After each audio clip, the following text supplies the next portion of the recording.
In the darkness of the early morning, the British Armed Forces have been rehearsing the Queen's funeral. 4,000 military personnel are involved, from the musicians to the pallbearers to the sailors who will tow Queen Elizabeth's coffin on this 123-year-old gun carriage. The funeral will be one of the biggest ceremonial events the UK has hosted in decades, some say ever.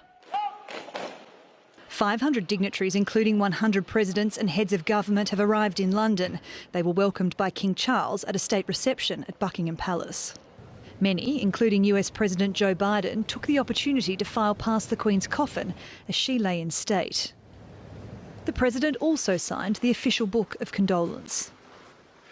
So to all the people of England, all the people of the United Kingdom, our hearts go out to you, and you were fortunate to have had her for 70 years. We all were. The world's better for her. For other leaders, there was a chance to share some memories. New Zealand's Prime Minister revealing on British television she once asked the Queen how she juggled motherhood and the Crown. She just said, well, you just get on with it. And that was actually probably the best and most, I think, factual advice I could have. You do, you just take every day as it comes, and she did.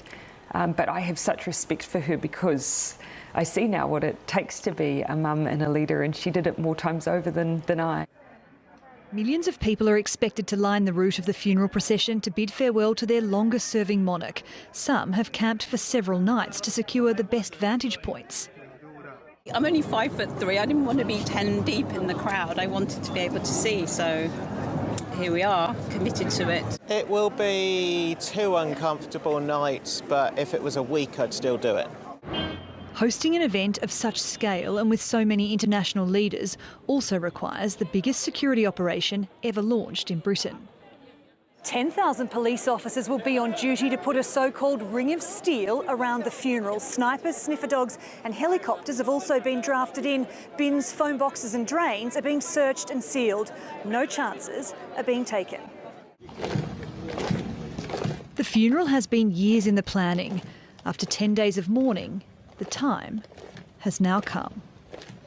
Sarah Morris, TRT World, London.